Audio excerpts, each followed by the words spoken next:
Now, this is the Amresh JEE of Amresh Harsh Academy. Batch is the Harsh Spandan. And you know, this one is the crash and revision course. Chapter number 18, magnetic effect of current. And you know, this is the lecture number 2. My name is Amresh Chaudhary and calling name is Harsh.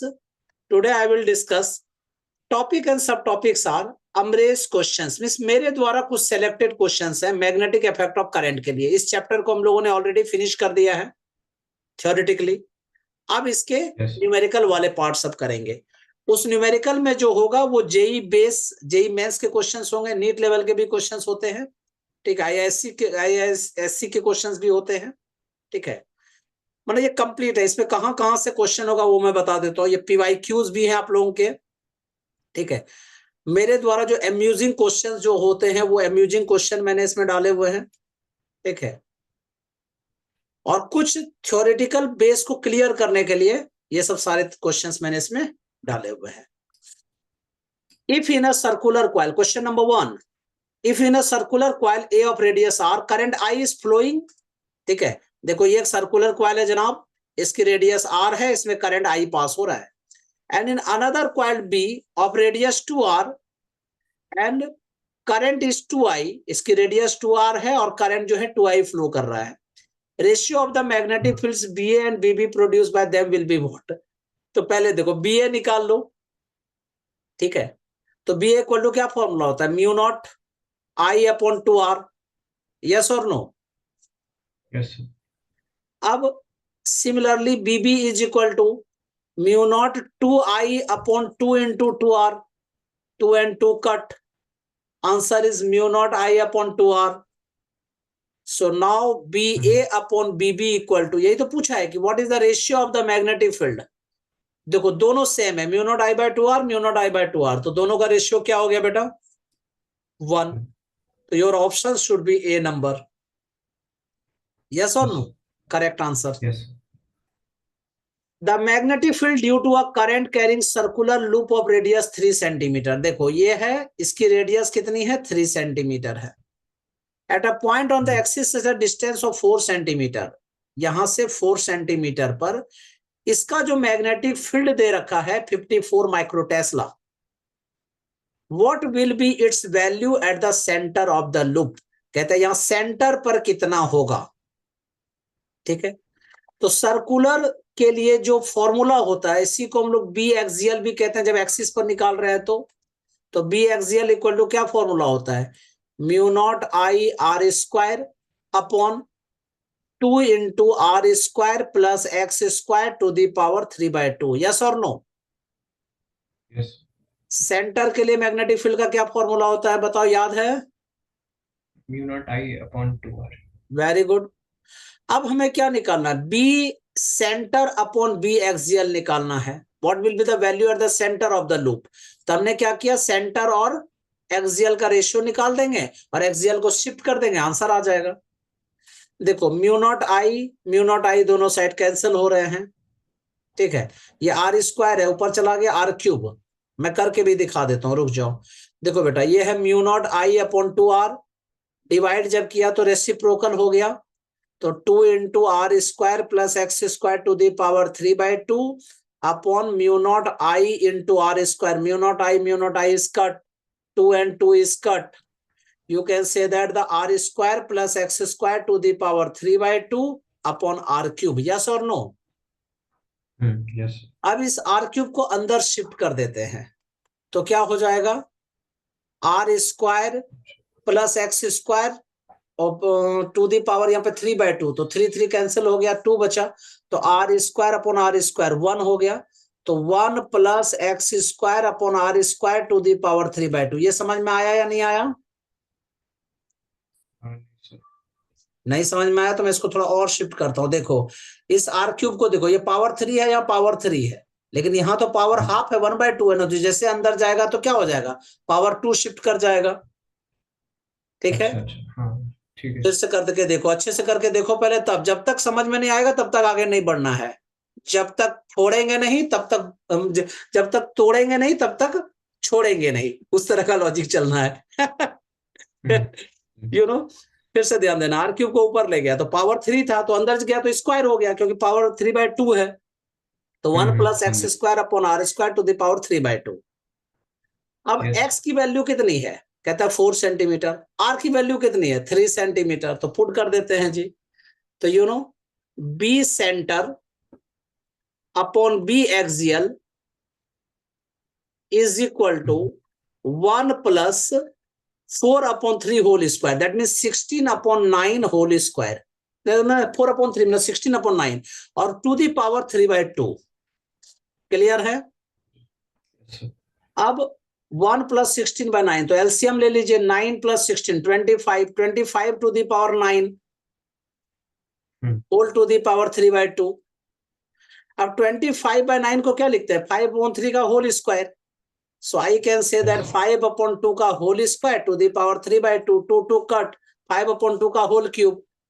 So I can say that B center upon B axial is equal to 5 का cube कितना हो गया 125, 2 cube कितना हो गया बेटा 8।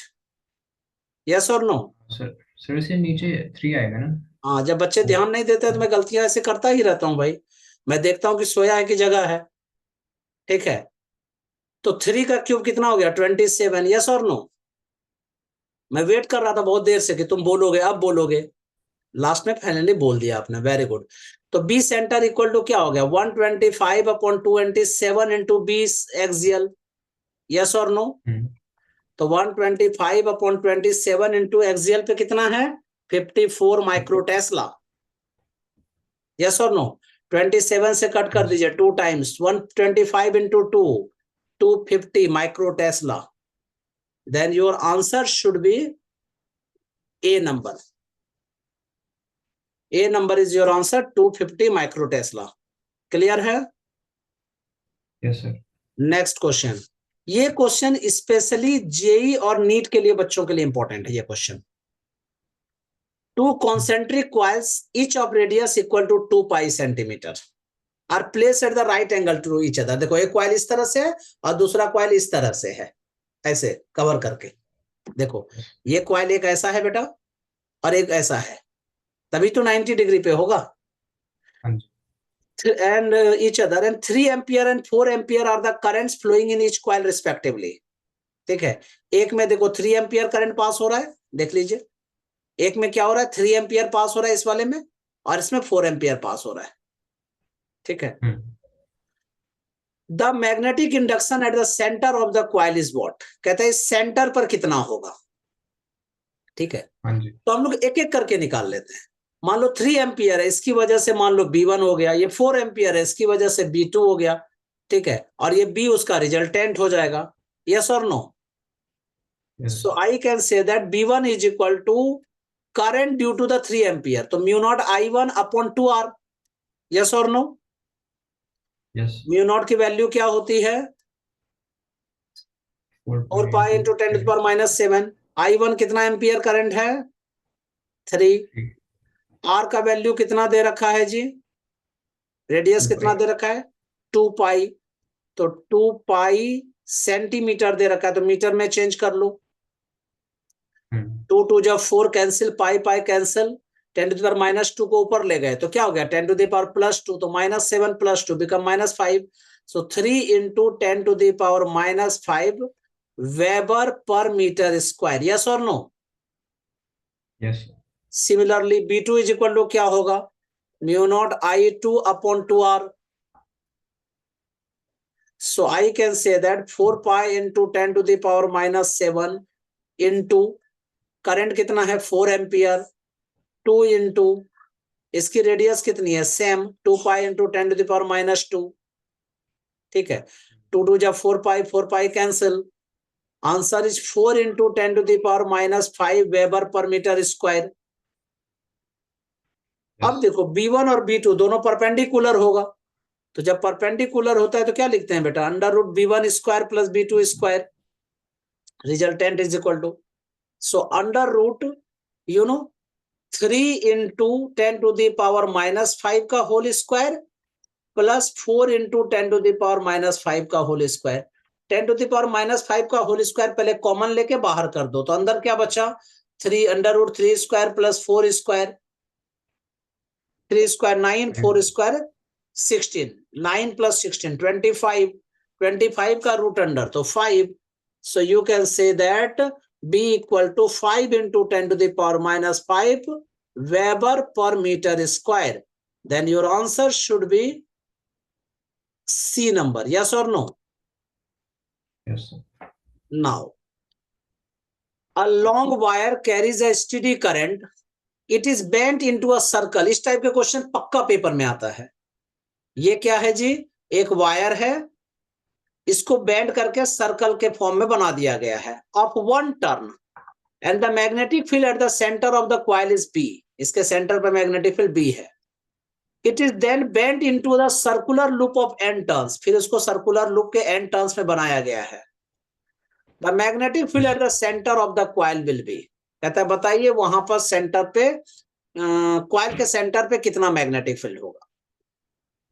पहली बात देखो, ये जो वायर है, ठीक है, ये स्ट्रेट वायर था, उसको एक सर्कल के फॉर्म में कन्वर्ट किया, तो इसका सरकमफेरेंस 2 पाई r1 हो गया. मतलब length of wire is equal to 2 pi r1. हमने अगर r1 इसका रेडियस ले लिया तो ठीक है. तो r1 इज इक्वल टू क्या हो गया, L/2 pi. Number of turns कितना है 1, तो b1 कितना होगा, मतलब यहाँ पे b1 कितना होगा, तो μ0 Ni/2r1. यस और नो. तो μ0 इंटू नंबर ऑफ टर्न्स की वैल्यू 1 है, ठीक है. करंट की वैल्यू I है जो हमें अभी पता नहीं है, ठीक है, I ही दिया हुआ है. और R1 कितना है, L/2 पाई. यस और नो. 2 को कैंसिल कर दीजिए, पाई को ऊपर लेके चले जाइए, तो μ0, ठीक है, पाई I/L. यस और नो. अब जब उसको सर्कुलर कॉइल में कन्वर्ट किया है तो क्या लिखेंगे, when the wire is bent in the form of n turn coils. तब क्या लिखोगे बेटा, L is equal to n into 2 pi r2. Yes or no? Then r2 is equal to L/2n pi. ठीक है.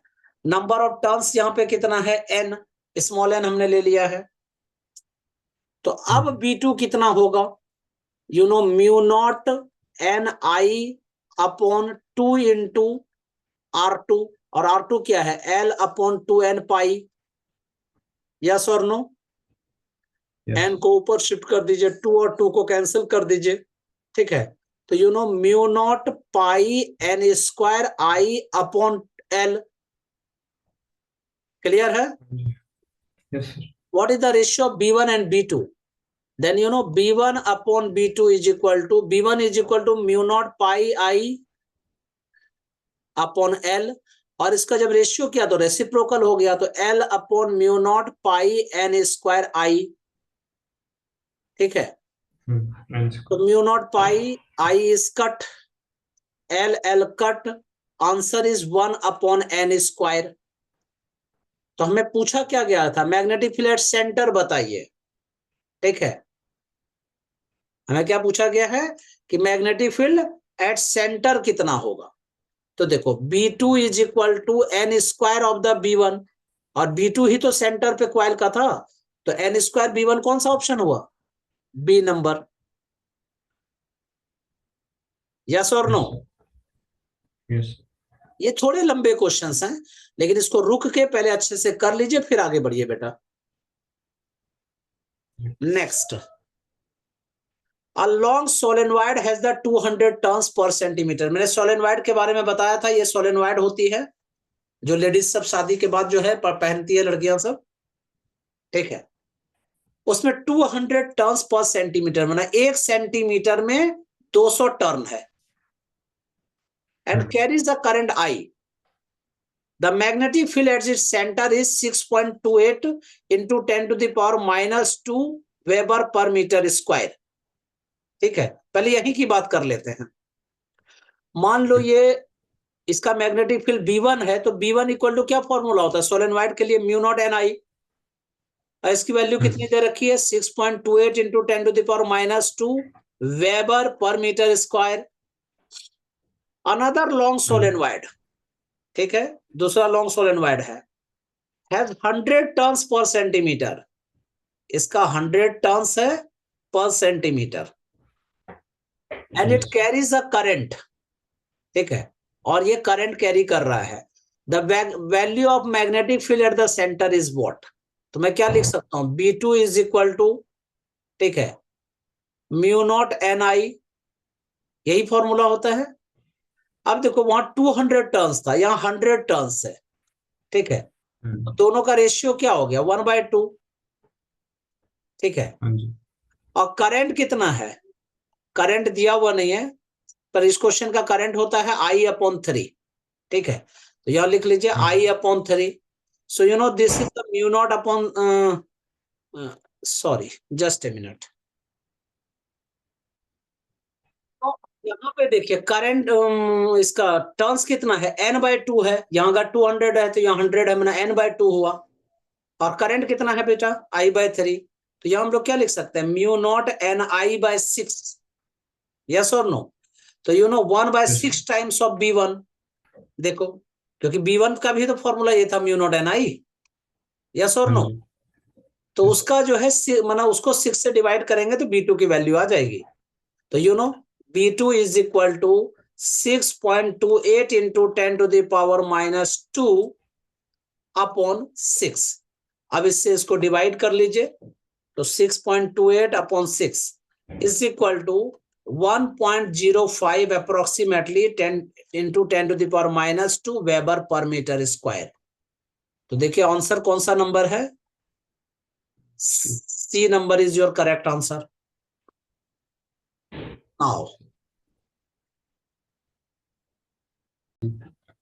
Now, question number 6. You know, a current I ampere flows along an infinitely long straight thin wall tube. देखो ये current pass हो रहा है इस वाले wire में, और ये वॉल्ड वायर है, मतलब कहने का मतलब है कि सिलेंडर के टाइप का है। Then the magnetic induction at any point inside the tube क्या होगा, मतलब किसी भी पॉइंट पर मैग्नेटिक फील्ड इसमें क्या होगा, मैग्नेटिक फील्ड इंडक्शन किसी भी पॉइंट पर, ठीक है। तो देखो एक्चुअल में करंट जो फ्लो कर रहा है, ठीक है, करंट जो फ्लो कर रहा है along an infinitely long straight thin walled tube, मतलब ऊपर पे पास कर रहा है। तो according to Ampere circuital law, you know Ampere's circuital law, close integral of B.dl is equal to mu naught I, yes और no.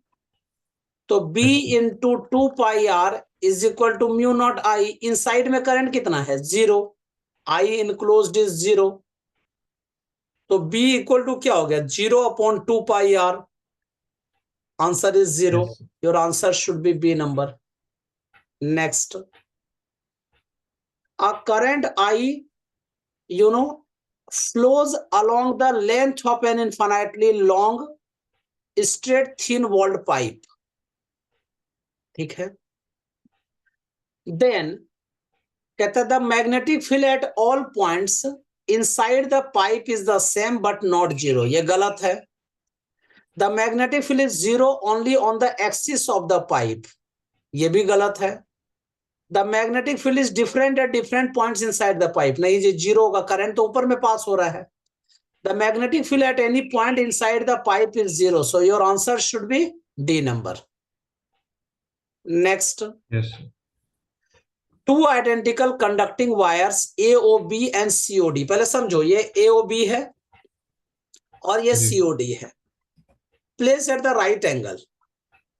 The wire AOB carries current I1, यहाँ पे I1 करंट इसमें पास हो रहा है और इसमें I2 करंट पास हो रहा है जी, ठीक है। Magnetic field on point lying at a distance D from O in a direction perpendicular to the plane. अब देखो इस पे जो परपेंडिकुलर प्लेन है ये वाला है, यहां पर कोई पॉइंट हमारे पास P रखा हुआ है जो यहां से D डिस्टेंस पर है, ठीक है।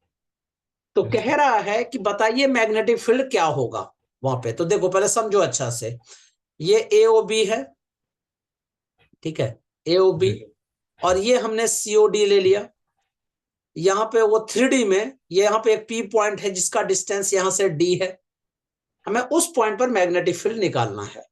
क्लियर है? तो अब Yes, sir. AOB की वजह से निकालेंगे तो हम लोग क्या लिखेंगे, magnetic field at P due to wire AOB। ठीक है, तो क्या लिखेंगे, B1 is equal to mu naught I1 upon 2 pi D, यही फॉर्मूला होता है। अब सिमिलरली COD की वजह से निकालो, तो magnetic field at P due to COD, तो B2 इज इक्वल टू क्या हो जाएगा, mu naught I2 upon 2 pi D। अब देखिए, एक हमारा इधर जा रहा है और एक इधर जा रहा है, अब दोनों का रिजल्टेंट, तो इसका मतलब क्या, रिजल्टेंट क्या होगा, जब 90 डिग्री पर दोनों है, एक की वजह से मैग्नेटिक फील्ड इधर जा रहा है जी, एक की वजह से इधर जा रहा है, तो रिजल्टेंट इधर हो जाएगा। तो B equal to under root of B1 square plus B2 square, so under root mu naught I1 upon 2 pi D whole square plus mu naught I2 upon 2 pi D whole square. Yes और no? Mu naught square बाहर कर दीजिए common लेके, देखो mu naught square upon 2 pi D का whole square common लेके बाहर कर दिया, तो क्या होगा, mu naught upon 2 pi D under root I1 square plus I2 square. तो Yes. Your answer should be C number, mu naught upon 2 pi D I1 square plus I2 square. अब देखो यहां तुम कहोगे सर पावर हाफ के form में दिया है, तो यस, इसको रूट अंडर को हाफ के फॉर्म में लिखा जाता है, I1 square plus I2 square का पावर 1/2, रूट का मतलब पावर हाफ होता है। Next, a long straight wire of radius A carries a steady current I। ठीक है, देखो ये एक वायर है, समझना अच्छा से, इसमें करंट कितना पास हो रहा है, I करंट पास हो रहा है। कहां करंट पास हो रहा है जी, यूनिफॉर्मली डिस्ट्रीब्यूटेड, इस वर्ड पे ध्यान देना, पूरे में यूनिफॉर्मली डिस्ट्रीब्यूटेड मतलब पूरे वायर में पास हो रहा है, अक्रॉस इट्स क्रॉस सेक्शन। बहुत अच्छे। The ratio of the magnetic field eight A/2, देखो ये है यहाँ पे इसका एक्सिस, और यहाँ पे सपोज करो A/2 डिस्टेंस है, मैं कलर चेंज कर रहा हूं, ध्यान देना, ये है हमारा A/2। ठीक है, तो कहता है A/2 डिस्टेंस पर मैग्नेटिक फील्ड निकालो, और फिर कह रहा है कि 2A डिस्टेंस पर मैग्नेटिक फील्ड निकालो, ऐसा, और उस दोनों का रेशियो निकालो, यही पूछा है ना, the ratio of the magnetic field eight A/2 and 2A क्या होगा। तो देखो बाबू, हम लोग पहले A/2 डिस्टेंस पे निकालना चाहते हैं, तो हमें क्या करना पड़ेगा, एम्पियर सर्किटल लॉ लगाना पड़ेगा। तो I can say that according to Ampere circuital law, Ampere's circuital law, you know B.dl close integral, तो इसका नाम B1 रख देते हैं, ठीक है, close dl is equal to mu naught I enclosed. ठीक है, अब dl माना dl1 फर्स्ट लेंथ की बात कर रहे हैं, ठीक है, और म्यू नॉट I। अब देखो तुम कहोगे सर इस वाले I इनक्लोज कितना होगा, तो पहले समझो, जब A रेडियस था तो उसका एरिया क्या हो गया, पाई A स्क्वायर। ठीक है, तो पाई A Yes, sir. Square area में करंट I है, तो यूनिट एरिया में क्या हो गया, I upon pi A square. अब इसी तरह से पाई इंटू A/2 का होल स्क्वायर में कितना होगा, तो I upon pi A square into pi A square upon 4, pi A square cut, answer is I/4। And B.dl cos theta, और दोनों एक ही लाइन में है, तो cos 0, B को बाहर कर दीजिए, और वो B1 लिखा है मैंने। अब dl इज इक्वल टू क्या लिखेंगे, 2 पाई, ठीक है, r के जगह में क्या लिखेंगे, A/2 is equal to mu naught into I/4, 2 cut, B1 is equal to mu naught I upon 4 pi A, this is the equation number first. Similarly 2A length पर निकाल रहे हैं, तो हम लोग क्या लिखेंगे, B2 into 2 pi into 2A इसमें तो टोटल करंट ले लेंगे, तो म्यू नॉट आई, तो B2 is equal to mu naught I upon 4 pi A. This is the equation number second, and you know this was the equation number first. So ratio of B1 and B2 is equal to mu naught I upon 4 pi A into 4 pi A upon mu naught I. दोनों cut कर दीजिए, answer is 1. So your answer should be B number. Next Yes. question. A current I flows in an infinitely long wire with cross section in the form of a semicircular ring. ध्यान देना अच्छा से, ये एक semi circular ring है जिसकी radius r है. The magnitude of the magnetic induction along its axis कितना होगा, माना अलोंग इट्स एक्सिस निकालना है. पहले समझो अच्छे से, अगर हमने यहां पे स्मॉल एलिमेंट ले लिया करंट का, तो इस डायरेक्शन में इलेक्ट्रिक फील्ड चला जाएगा, इसके परपेंडिकुलर में मैग्नेटिक फील्ड जाएगा. इसका नाम हमने रख दिया डीबी. समझ में आ रही है बातें? यस. तो अब यहां पे अगर बात करें तो ये क्या हो गया, डीबी कॉस थीटा. ठीक है. अब सिमिलरली अगर हमने यहां पे एक स्मॉल एलिमेंट ले लिया और इसकी वजह से निकालेंगे, तो इसका देखो इलेक्ट्रिक फील्ड इस डायरेक्शन में और मैग्नेटिक फील्ड इधर हो जाएगा. इसका नाम हमने रख दिया dB dash. Here angle is theta, so you know this one dB dash cos theta. और इसके परपेंडिकुलर कंपोनेंट में क्या होगा, डीबी साइन थीटा और डीबी डैश साइन थीटा. ये डीबी कॉस थीटा और डीबी डैश दोनों आपस में इक्वल है मैग्नीट्यूडली, तो दोनों का dB cos theta dB dash cos theta cancel हो गया. सिर्फ जो इस एक्सिस में है डीबी साइन थीटा वो इंटीग्रेट हो जाएगा. तो I can say that B is equal to integration of dB sine theta from 0 से लेकर पाई तक. यहां तक क्या दिक्कत हुई बोलिए? नहीं सर, समझ आ क्लियर है? अब हमें डीबी की वैल्यू निकालनी है, तो from 0 to pi, and you know this is the mu naught into I upon pi d theta upon 2 pi R, क्योंकि आर की वजह से निकाल रहे हैं इस तरह से, इनटू साइन थीटा. अब mu naught I upon 2 pi square R को बाहर कर दीजिए. साइन थीटा का इंटीग्रेशन क्या हो जाता है, minus cos theta, higher limit minus lower limit, minus cos pi minus cos 0. Minus cos pi की वैल्यू क्या हो गई, और minus minus plus, sorry plus. ठीक है, माइनस कॉस पाई की वैल्यू कितनी हो गई, -1, तो माइनस माइनस 1 तो विकल्प +1, और कॉस 0 की वैल्यू भी 1, तो 1 + 1 2, 2 और 2 कैंसिल हो गया. क्या बचा, mu naught I upon pi square R. So your answer should be A number. Yes और नो? सर ये आई बाय पाई कैसे आया किसमें? अच्छा सेकंड स्टेप? अच्छा, ये देखिए हम लोग जब ये एक स्मॉल आर्क की वजह से निकालते हैं, ठीक है, तो करंट डिस्ट्रीब्यूशन क्या होगा, तो आई अपॉन पाई इंटू जो एंगल दिया होता था थीटा. ठीक है, तो I T theta upon pi. Now question number 11 पढ़ के सुनाइए. Two coaxial solenoids of different radii carry current I in the same direction. Let F1 be the magnetic force on the inner solenoid due to the outer one, and F2 be the magnetic force on the outer solenoid due to the inner one. Then which is correct?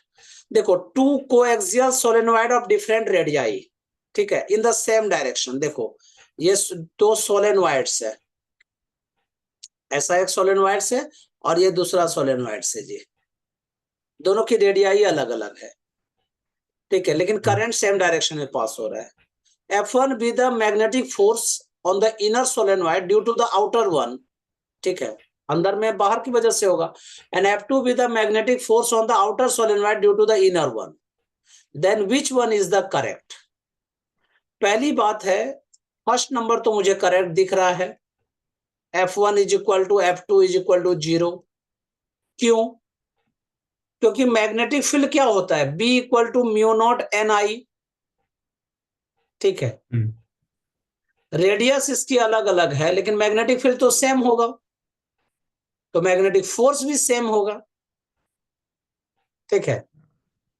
और दोनों एक दूसरे को क्या करेगा, cut करेगा, ठीक है। तो F1 is equal to F2 is equal to 0। फिर कह रहा है कि F1 is radially inward, F2 is radially outward ना, क्योंकि करंट दोनों में सेम पास हो रहा है, सेम डायरेक्शन में जा रहा है, ठीक है। तो your answer is A number. This is the very very important question. A charge capital Q is uniformly distributed over the surface of non-conducting disk of radius r. The disk rotates about an axis perpendicular to its plane and passing through its center with an angular velocity omega. As a result of this rotation, a magnetic field of induction B is obtained at the center of the disk. If we keep both the amount of charge placed on the disk and its angular velocity to be constant and vary the radius of the disk, then the variation of the magnetic field induction at the center of the disk will be represented by which figure? तो कहने का मतलब B और R के बीच में relation निकालना है, यही क्वेश्चन हमारे पास है। तो देखो जी, हमने क्या किया, एक स्मॉल एलिमेंट इसमें ले लिया, इसके बीच में हमने एक स्मॉल एलिमेंट ले लिया, ये वाला, यही करते हैं। अब उस स्मॉल एलिमेंट लिया तो वो रिंग हो गया, तो रिंग पर चार्ज कितना होगा, the charge on the ring, ठीक है, माना dq कितना होगा, तो टोटल चार्ज q है पाई आर स्क्वायर में, ठीक है। अब उस रिंग का सरकमफेरेंस हो गया 2 पाई आर और लेंथ हो गया, मतलब थिकनेस हो गया dr, तो उस रिंग का एरिया ये हो गया, तो into 2 pi small r into dr, yes और नो? हाँ जी। ये समझ में आया या नहीं आया? मतलब देखो, ये अगर येलो कलर का जो मैंने बनाया है, इसका सरकमफेरेंस 2 पाई आर होगा या नहीं होगा, और इसकी थिकनेस हमने dr ले लिया, तो surface area is equal to क्या होगा, length into breadth, 2 pi R into dr। अब ये वाला कैसे लिखा मैंने, यूनिटरी मेथड लगाया जी, पाई आर स्क्वायर में q चार्ज है, तो यूनिट में कितना होगा, तो q upon pi R square, तो 2 पाई आर dr में कितना होगा, तो into 2 pi R dr। So pi and pi is cut. So you know, you can write here 2 into capital Q small r dr upon capital R square. Yes or no? Yes sir. अब देखो, I current जो है वो rotation of the charge की वजह से produce हो रहा है, तो I can say that current I is equal to dq upon t। Yes और नो? ठीक है। Yes sir. dq हमने कैपिटल में लिखा है, तो इसलिए यहां भी कैपिटल में लिखूंगा, ठीक है, dq बाय t। तो dq is equal to 2qr dr, ठीक है, तो 2qr dr upon R square, ठीक है। और time period is equal to क्या होता है, पहले देखो, omega is equal to 2 pi by T होता है, तो t इक्वल टू क्या होगा बेटा, 2 पाई अपॉन ओमेगा। यस और नो? ठीक है, कहीं गलत तो नहीं है? और इसमें रेसिप्रोकल हो जाएगा, तो omega upon 2 pi, so 2 cut, I can write here QR omega dr upon pi r square, ठीक है। Now magnetic field dB is equal to mu naught I by 2r, यही होता है, तो I की वैल्यू है सब्स्टिट्यूट कर दीजिए, तो mu naught upon 2r into QR omega dr upon pi r square, ठीक है। स्मॉल आर इज कट, ठीक है, और mu naught into Q into omega T R upon 2πr²। ये हमने dB मैंने स्मॉल की वजह से निकाला, टोटल निकालेंगे तो b is equal to integration of dB, जो जो कांस्टेंट है पहले बाहर कर दीजिए, mu naught q omega is out 2πr², integration of dr from 0 से लेकर कैपिटल R रेडियस तक, तो higher limit minus lower limit r minus 0, तो mu naught q omega upon 2πr² into r। r एन स्क्वायर इज कट। कितना logical question है ये देखना जरा, पर ये लेवल का क्वेश्चन है, इस तरह के क्वेश्चन करने में मजे आते हैं। अब इसने क्वेश्चन में क्या बोला गया कि चार्ज कांस्टेंट है जी, एंगुलर वेलोसिटी भी कांस्टेंट है, तो आई कैन से for constant Q and omega, ठीक है, क्यू और ओमेगा दोनों कांस्टेंट है, तो मैग्नेटिक फील्ड क्या हो गया, inversely proportional to the radius. Yes sir.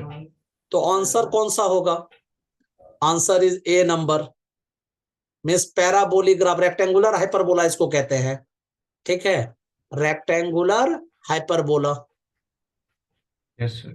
So your answer should be A number.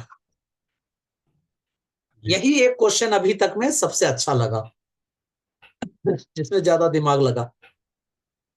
Now a uniform electric field and a uniform magnetic field are acting along the same direction in a certain region, ठीक है, फिर से समझना, uniform electric field uniform magnetic field are acting along the same direction, मतलब इस direction में भी electric field है और उसी डायरेक्शन में मैग्नेटिक फील्ड है जी, ठीक है, कोई दूसरा मैग्नेटिक फील्ड होगा, ये नहीं कि सेम का, ठीक है। If an electron is projected along the direction of the field, कहता है कि एक इलेक्ट्रॉन, चलो मैं इलेक्ट्रॉन ले लेता हूं, ये इसको आपने प्रोजेक्ट किया along the direction of the field with a certain velocity, जिसकी वेलोसिटी v थी, कहता है देन आपको क्या कहना है इसमें, क्या वेलोसिटी डिक्रीज कर जाएगा, क्या वेलोसिटी इंक्रीज कर जाएगा, ये राइट साइड में टर्न हो जाएगा या लेफ्ट साइड में टर्न हो जाएगा, ये क्वेश्चन है, ठीक है। तो पहले मेरी बात समझना, जब आप प्रोजेक्ट करते हो magnet direction of the magnetic field, the electron experience the no force, yes और no, electron experience no force in magnetic field in direction of magnetic field, yes or no। Formula भी बता देता हूं, F equal to q v B sine theta, theta यहां 0 degree है, तो 0 degree हो गया तो साइन 0 मतलब 0, तो मतलब मैग्नेटिक फील्ड काम नहीं करेगा, तो सिर्फ और सिर्फ किसकी वजह से, इलेक्ट्रिक फील्ड की वजह से काम करेगा जी। तो इलेक्ट्रॉन क्या है, नेगेटिवली चार्ज्ड है, इलेक्ट्रॉन क्या है बताओ, नेगेटिवली चार्ज्ड है, और जब उसको हम लोग इलेक्ट्रिक फील्ड में फेंकते हैं तो क्या होता है, वो रिटार्ड होने लगता है, रिटार्डेशन होने लगती है, इसकी मतलब है कि वेलोसिटी उसकी कम होती रहती है, तो answer is A number, its velocity will decrease.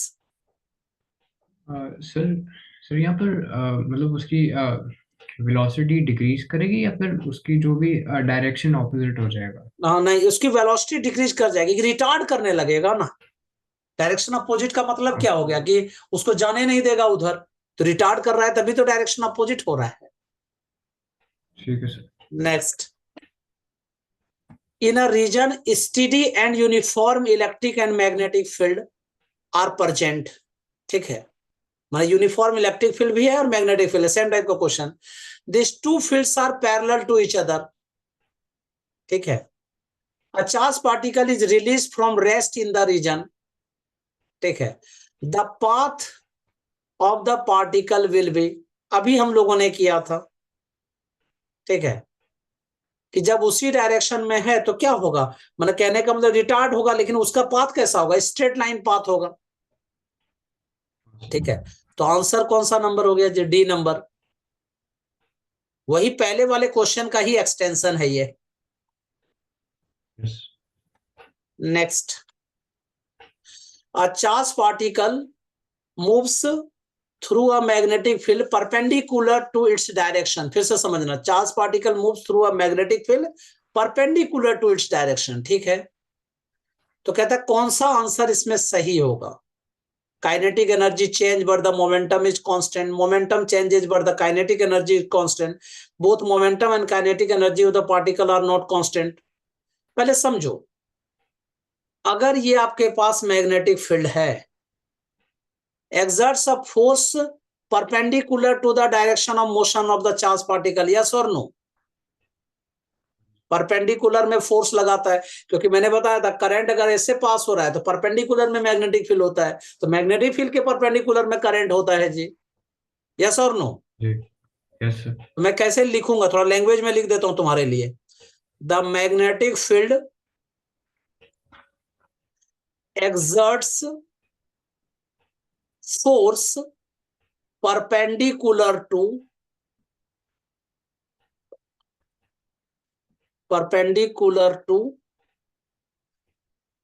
the magnetic field. The magnetic field exerts force perpendicular to the wire, ऐसे लिख दो, in the direction of charge.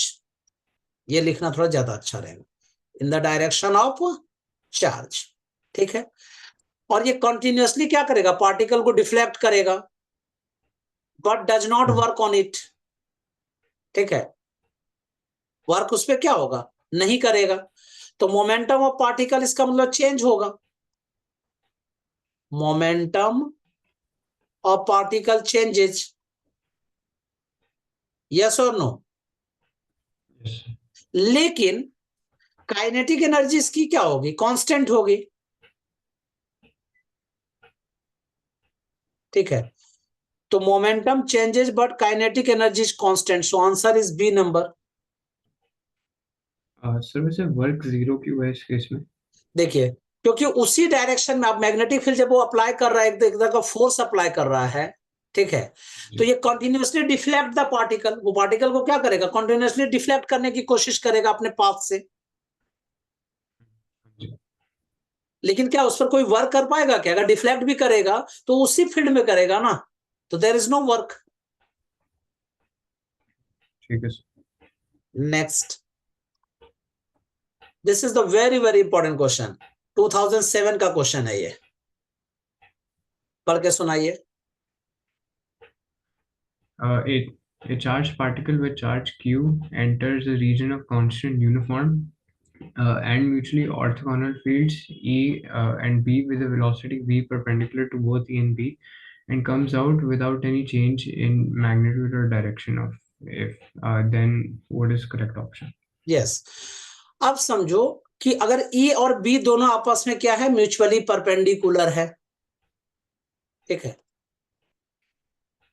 ठीक है, तो इसकी वेलोसिटी तो चेंज नहीं होगी, तो क्या लिखेंगे, फोर्स दोनों में आपस में इक्वल होगा, तो QE is equal to QVB, QQ cut. मैंने कहा था ये वेलोसिटी सिलेक्टर का कॉन्सेप्ट है, यस और नो? Yes, sir. अब the two forces will oppose each other, yes और नो? ये दोनों फोर्स क्या करेगा, एक दूसरे को क्या करेगा, अपोज करेगा, तो क्या लिखेंगे हम लोग, the two forces will oppose each other. ऐसा क्यों करेगा जी, क्योंकि V is along the vector of E cross B, yes और नो? तो V is equal to E cross B upon B square, yes और नो? सर ये कैसे आया? अब देखो, E और B पर परपेंडिकुलर है, यही ना पूछा जा रहा है, तो E क्रॉस B का देखो, E क्रॉस B लिख दिया मैग्नीट्यूड, और उसकी डायरेक्शन, अगर एन कैप डायरेक्शन है तो डायरेक्शन लिख दीजिए, ठीक है, तो डायरेक्शन जब लिख देंगे तो क्या हो गया, E क्रॉस B अपॉन में B इंटू BV, तो B को इधर लेते आइए, तो E cross B upon B square, okay, and you know E and B are the perpendicular, E and B being perpendicular, yes और नो? Yes, sir. तो जब परपेंडिकुलर है तो E cross B upon B square क्या होगा? A B sine theta, ठीक है। Sign 90 की वैल्यू 1, बी और स्क्वायर को कट कर दीजिए, ई अपॉन बी, यस और नो? हाँ, sir. तो कहने का मतलब क्या हुआ, ठीक है, कि यहां जो हम लोग v लिख रहे हैं तो E cross B upon B square, option is B number. तुमको अगर सर ये मैथमेटिकली आपने किया, आप इसी क्वेश्चन को लॉजिकल प्रूव कर दीजिए। अब लॉजिक सीखना बेटा। मैंने क्या कहा था, वेलोसिटी सिलेक्टर का क्या कॉन्सेप्ट होता है? ई और बी दोनों आपस में क्या होने चाहिए? परपेंडिकुलर होने चाहिए, जी. तब v equal to E upon B होता है। अब इस सारे डेरिवेशन में ई अपॉन बी जिसमें आता है करके देख लो, वही आंसर आ जाएगा जी। अच्छा, ओके. खत्म। ठीक है sir. Now if an electron and a proton having same momentum, एक इलेक्ट्रॉन है एक प्रोटॉन है, हैविंग सेम मोमेंटम, ना मोमेंटम दोनों के सेम है। मोमेंटम का जो प्लूरल वर्ड होता है ना उसको मोमेंटा कहते हैं बेटा। Enter perpendicularly to a magnetic field, ध्यान दीजिएगा, ये अगर मैग्नेटिक फील्ड है, लो हमने इस डायरेक्शन में बना दिया, तो इसके परपेंडिकुलर ना ऐसे पास कर रहा है एक इलेक्ट्रॉन और प्रोटॉन, और दोनों की मोमेंटम जी. सेम है। Yes, sir. तो क्वेश्चन ये है कि then which one is the correct? Curved path of electron और proton will be same, ignoring the sense of revolution. Second number, they will move deflected. चलो देखते हैं पहले। जब भी किसी चार्ज पार्टिकल को हम लोग इलेक्ट्रिक फील्ड या मैग्नेटिक फील्ड में थ्रो करते हैं, इलेक्ट्रिक फील्ड में थ्रो करते हैं तो वो क्या होता है? सर्कुलर बनाता है। जी. मैग्नेटिक फील्ड में बनाते हैं तो एलिप्टिकल बनाता है, वो भी बहुत दूर तक में जाके पहला पाथ, तो सर्कुलर ही होता है। तो रेडियस आर जो होगा उसका mv अपॉन क्यूबी होगा या नहीं होगा? जी. यहां तक समझ में आया? Yes. अब दोनों के लिए कह रहे हैं, for both electron and proton, ठीक है, mv q and b all are same, mass into velocity, charge, magnetic field, ये सारे सेम होंगे या नहीं होंगे? Yes, sir. ठीक है। तो इसका मतलब ये जब mv भी सेम है, चार्ज भी सेम है, मैग्नेटिक फील्ड भी सेम है, तो रेडियस भी सेम होगा, r will be same for both। तो curved surface path of electron and proton will be the same, ठीक है। अब एक वर्ड बड़ा अच्छा यहाँ पे लिखा है कि इग्नोरिंग, मैंने एक छोटा सेंटेंस लिखा है, ignoring the sense of revolution. हाँ, दोनों का रिवॉल्यूशन सेंस अलग अलग होगा, वो एक अलग बात है। सो your answer should be A number, क्योंकि एक इलेक्ट्रॉन है उसको अपोजिट डायरेक्शन में रोटेट करना चाहेगा, प्रोटॉन है उसको अलग डायरेक्शन में मूव कराना चाहेगा, यस और नो? हाँ sir. Yes, sir. Next question पढ़ के सुनाइए, this is very very interesting question. A particle of charge minus 16 into 10 to the power minus 18 coulomb moving with velocity 10 meter per second along the x-axis enters the region where a magnetic field of induction B is along the x-axis and an electric field of magnitude 10 to the power 4 volt per meter is along the negative z-axis. If the charge particle continues moving along the x-axis, then the magnitude of B is what? मेरे HPS का question है ये, ठीक है। सबकी value given है, formula लगा दीजिए, F equal to Q B, F M equal to F E, answer आ जाएगा। चलो मैं करके दिखा देता हूं। You know charge Q is equal to -16 into 10 to the power -18 coulomb, velocity v is equal to 10 metre per second. तो magnetic field b equal to क्या होता है बताओ? q into v cross b, yes और no? Sir वो तो force होता है ना। तो कहाँ ध्यान है, जल्दी, मैं इसलिए तो चाह रहा था कि जल्दी तो जल्दी बोलो, तुम कुछ बोल ही नहीं रहे हो, ठीक है।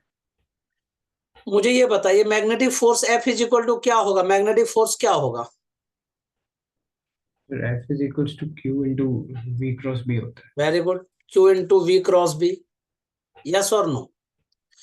अब Yes. Electric field E is equal to क्या दे रखा है, -10⁴, ठीक है, along the negative Z axis है ना, इसलिए K cap volt per metre. So you know electric field, electric force F equal to Q into E, तो -16 into 10⁻−18 into -10⁻⁴ K cap, yes और no. Yes. Yes, sir. Minus minus plus 16 into 10⁻14 K cap newton. अब magnetic force निकाल रहे हैं हम लोग, तो F M equal to Q into V cross B, -16 into 10⁻18, V कितना है 10 I cap cross B perpendicular J cap, yes और no. I cross J is equal to K, so -16 into 10⁻17, ठीक है, B K cap newton. But you know it move along the same direction, so I can say that magnitude of Fm is equal to magnitude of E, magnetic force is equal to electric force. So 16 into 10⁻⁻17 B, sorry, not minus, plus is equal to 16 into 10⁻14, -18 है क्या, -18 है ना, तो ये -14 होगा, मैंने गलत कहीं ले लिया तब इसका मतलब, हाँ हाँ ठीक है, -17 और यहाँ पे हो गया -14, यस। अब 16 cut, B is equal to 10⁻⁻14 plus 17 become 10⁻³ weber per metre square. So your answer should be 10⁻³ weber per metre square. Answer is A number. So now this lecture is finish. Coming class में हम लोग इसी questions को और proceed करेंगे आगे। Clear है? Yes, sir. Till then, bye, as well as best of luck.